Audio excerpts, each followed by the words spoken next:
Drawn to the unexplored recesses of the galaxy in pursuit of the Covenant, the crew of the Spirit of Fire discovered a Forerunner shield world. This mysterious Dyson sphere held a long-since dormant secret. Within its interior hung a fleet of Forerunner ships, a power so immense that their exploitation at the hands of the Covenant would most certainly spell the end of humanity. The Spirit of Fire's resident scientist, Professor Anders, had been captured by the Covenant, forced to activate the fleet on an elevated platform known as the Apex Site.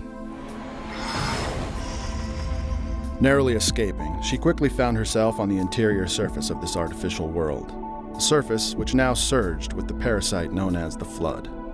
Fortunately for Anders, Sergeant Forge and the Spirit's crew had tracked her to this location, stopping the Flood and quickly bringing her to safety. You want to be rescued or not? There, Captain Cutter and the Professor discussed the bitter reality of the Covenant's newly acquired Forerunner fleet.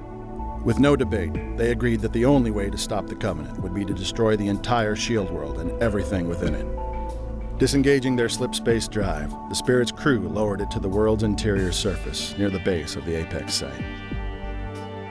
They knew that in order to destroy the fleet, they would have to destroy the shield world as well, an act which could only be achieved by overloading their FTL drive near the installation's star.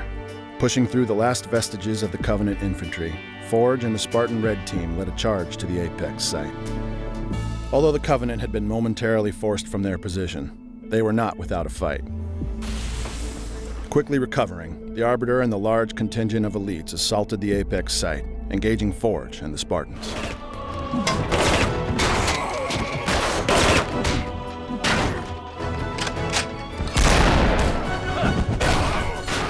After a brief but bloody battle, the Spartans emerged victorious.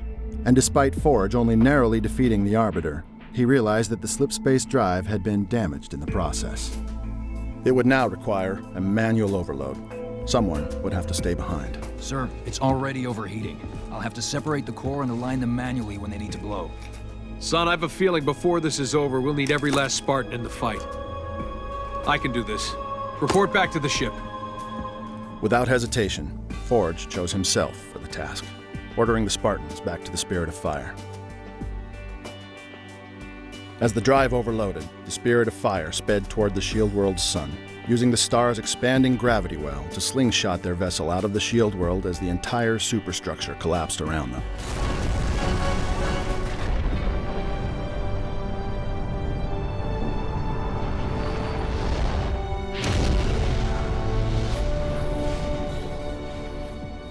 A short time later, Captain Cutter would order the Spirit of Fire survivors into cryosleep. Without an FTL, the ship would take years to return home. While the UNSC long held the crew of the Spirit of Fire as missing, they suddenly changed this designation to lost with all hands on February 10th, 2534. The reason for this change was never publicly disclosed, but remained aggressively contested among suspicious family members of the crew. The true fate of the Spirit of Fire, its captain and its crew, remains a mystery, even to this day.